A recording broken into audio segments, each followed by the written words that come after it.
First, let's start with trying to understand the prospect, because really with sales in general, there's two parties. There's the salesperson and then there is the prospect. If you want to improve your email campaigns, you will improve that by understanding the person that you're trying to communicate with. How does that work? Well, the better you understand that person, the better you will position yourself to know what best to say, when to email, how to communicate, and whatnot. So let's start with trying to understand the prospect. And the first thing to understand about the prospect is that they are extremely busy. If you're doing B2B cold email prospecting, if you're trying to build a cold email campaign, the people that you are emailing are extremely busy. That is just a very safe assumption to assume. And that's important to really come to the realization of and not forget, because that should impact the emails that you design. The next thing is that the people that you are emailing get a lot of emails from other salespeople. This is also something that you should factor into how you build your email campaign. If you were the only salesperson that was emailing your prospects, you could be a lot more free and not care as much with how you design your emails. But because you're not, in fact,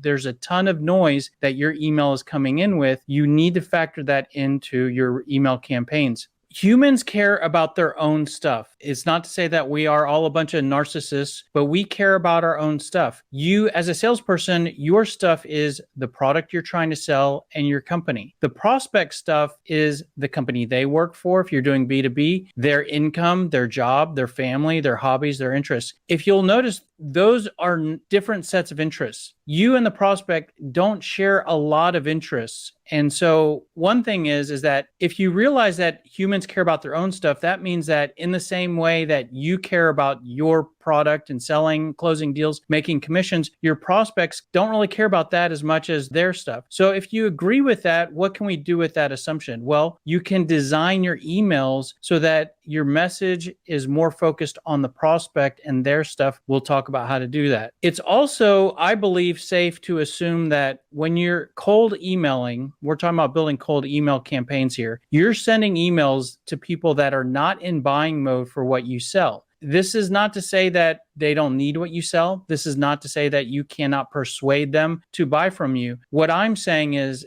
that at the time that your email comes into their inbox, they are likely not doing research on what it is that you sell. That's not a horrible thing, but if you realize that and stay aware of that, that can impact how you design your emails. The other thing that I believe is that most business people delete many messages either very quickly or without reading any of them. So they'll just look at them real quickly and do what I call the instant delete. If you really agree with these assumptions, then you can factor these into how you design your emails. And I believe if you design your emails to cater to these challenges, you can improve the odds of success of your cold email campaign. The first tip that I want to give to you outside of understanding the prospect is to change your mindset. And if you go with your natural instinct, okay, you're a salesperson, you're a business owner, you need to sell your product, you need to make money, you need to drive revenue, you need to make income commissions. When you're creating a cold email campaign, your natural instinct is, okay, I'm going to send these emails. My goal is to get the prospects that receive these emails. I want them to read the email. I want them to reply to the email. I want to find a way to design these emails to get the prospect to buy my product. It's only natural for you to want those things, and those are very reasonable. And in fact, you should not lose sight of those things in order to be a successful salesperson. But as you're building your email campaign, I want you to shift a little bit and focus on something else, which is trying to achieve all of those things with your cold email. Let's instead focus on minimizing how quickly the prospect deletes our email. Remember, the last assumption I talked about with trying to understand the prospect is that most people delete emails instantly. Well, if we can slow down how quickly prospects delete our email, that's a win. And the thing about these two dynamics is that what's on the left side, while that's reasonable and something we should not forget, everything over there can be, if we want to truly be successful with getting our emails read, replied to, and selling our product, those are definitely goals we should think about. But to be successful in those areas, it's complicated and difficult. What's on the right side is fairly straightforward and easy. There are very easy things that we can do with our cold email campaign to minimize and slow down how quickly our emails emails get deleted. And if we can achieve that very easily and focus on that first, then we will make progress towards our goal of generating leads through our emails and having a successful cold email campaign. So now I'm going to give you a handful of tips and do's and don'ts that will directly impact how quickly your prospects delete your email. And so the first tip is let's do everything we can to minimize the instant delete. So how do we do that? And these are not rocket science, by the way. I'm not going to show you any manipulative trickery, magician,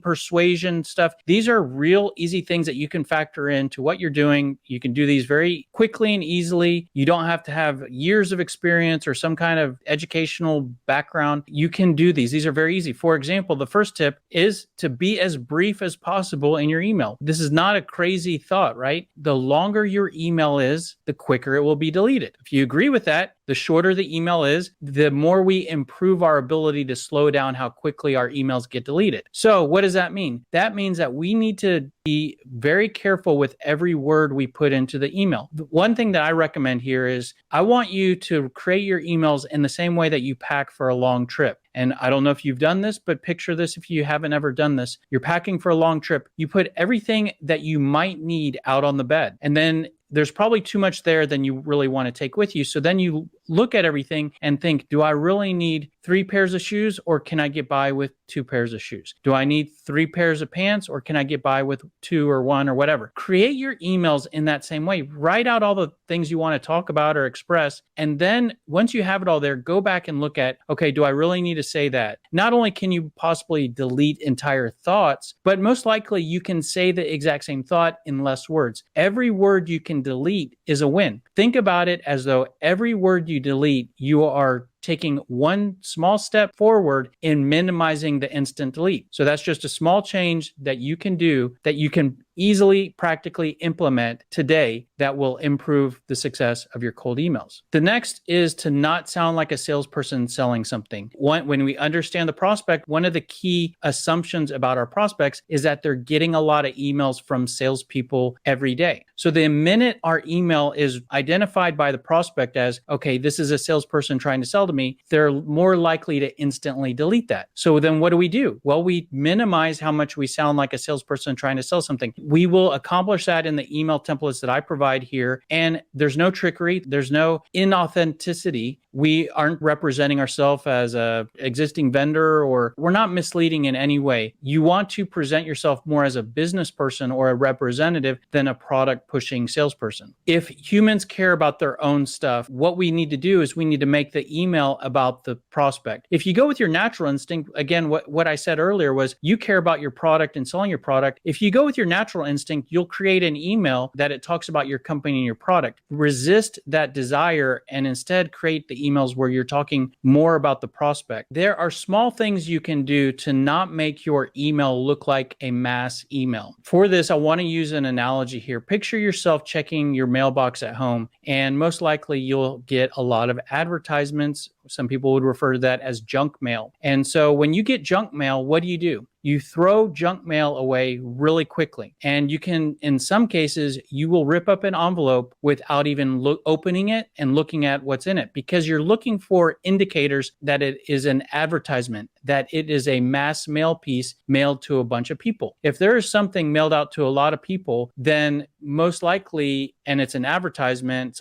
some company trying to sell something, most likely you can throw it away without taking much risk. Now, picture yourself receiving an envelope at your home, a physical mail envelope with your address and the return address written by hand. Someone took the time to write out the address by hand. Will you tear that up real quickly? No, you won't. In fact, most likely you will open it and look very closely at what is inside. So that same analogy and concept can apply to email and coming into someone's business mail inbox. You can do small things to not make your email look like a mass email that's being shot out to thousands of people. I'll give you an example. When you're creating a cold email campaign, I recommend forgetting all the graphics and nice cosmetics. This might sound counterintuitive because you may think, well, I want to impress the prospect. I want them to see us as a sophisticated organization that has a big marketing budget and we're a big company or whatever. So you may want to make your email look very cosmetically appealing. But the reality is that makes you look more like a mass email, because when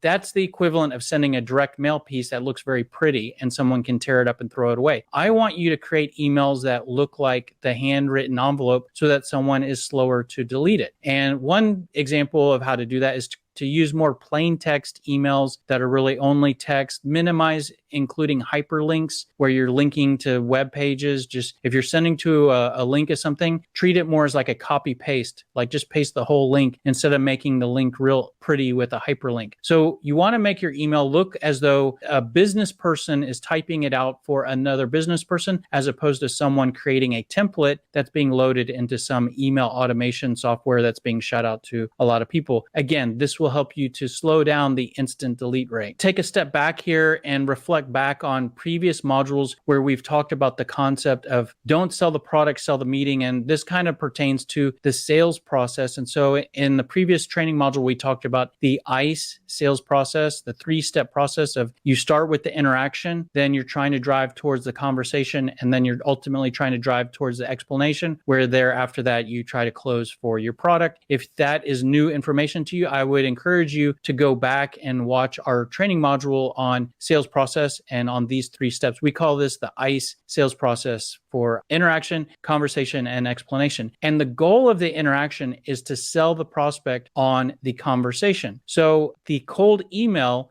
we are at the interaction step. The cold email is the interaction. It's the very first step. And you're trying to drive the prospect to the conversation. This is extremely important with creating your cold emails, because your emails do not need to be centered around, I sell this, do you need what I sell? It doesn't matter if they need what you sell, because you're not trying to sell the product, you're trying to sell the meeting. So this will be factored into the email templates that I share with you coming up. Because the prospect is busy, and because the prospect is likely not in buying mode when they receive our email, all of those assumptions that we take into consideration, it's extremely important for us to use a multi-touch approach. What this means is we need to just assume and build our approach around the fact that we are going to have to send multiple messages in order to get engaged. Just assume that. Build that into your strategy. Sure, maybe some prospects you may get engaged on the first email. That's great. But just build out a strategy that assumes, okay, I'm going to send a whole series of emails to all of these different prospects.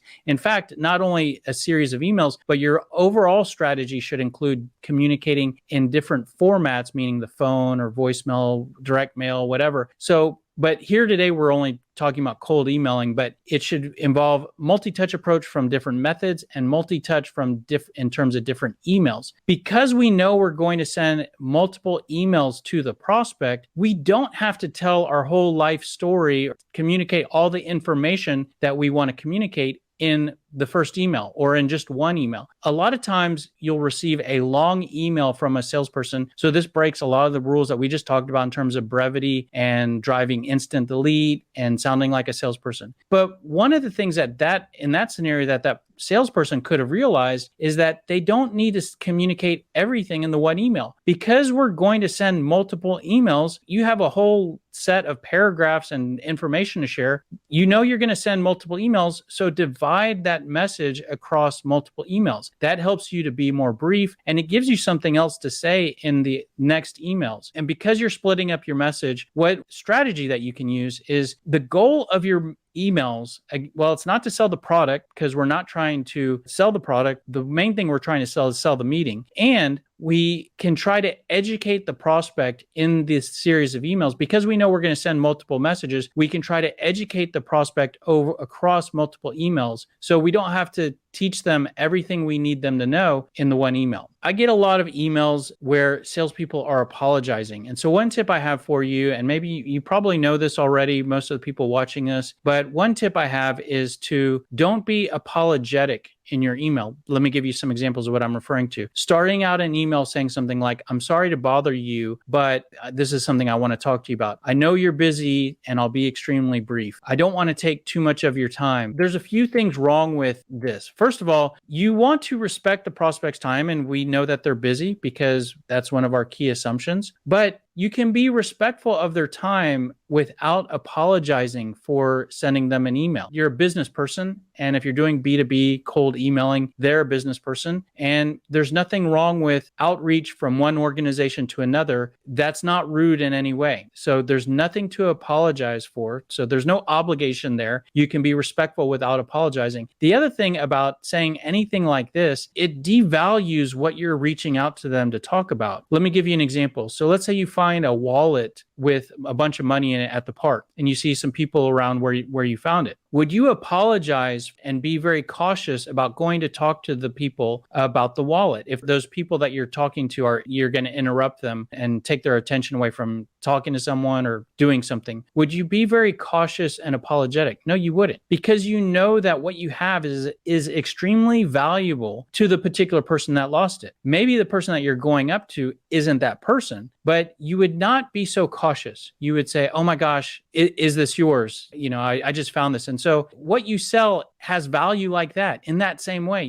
what you sell is similar to a wallet on the ground with a bunch of money in it. And in the same way that what you sell, not everybody needs it. There are some prospects that don't need it at all. There are some prospects that have already bought it. So not everybody that you go up to is the owner of the wallet, but the person that lost that drastically needs it and will be extremely happy. So you're just going, when you're trying to find people and email people, you're trying to see if they're the people that matches with the value that you have to offer. And when you are apologetic, it decreases the appearance of how much value you have to offer. You should be confident and you should not have to apologize. The last tip that I'll give you here is, and I almost feel like this shouldn't have to be a tip that should be discussed, but I get emails every day that break this rule. I'm going to spend a little bit of time talking about this because I guess it needs to be talked about. And that is, don't question the status of your previously sent emails in terms of if they've been received and if they've been read. For example, I get emails every day. Did you see my last email? Did you read my last email? You never replied to my last email. I never heard back from you on my last email. Quite frankly, I don't know what the goal is here. I don't know what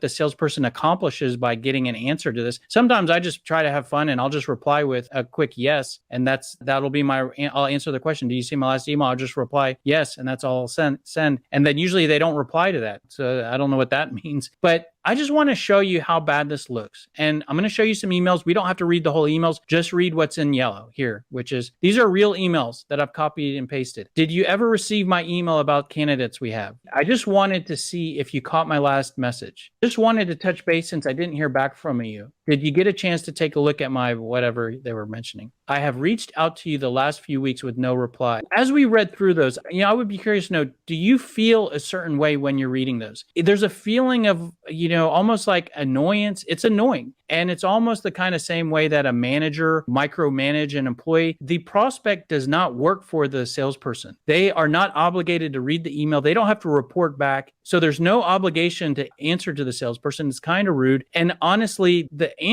exact honest answer to these questions, what advantage does it give the salesperson? So leave these out. It's only going to damage rapport, in my opinion, and there's very little upside. So that's all I'll say about that.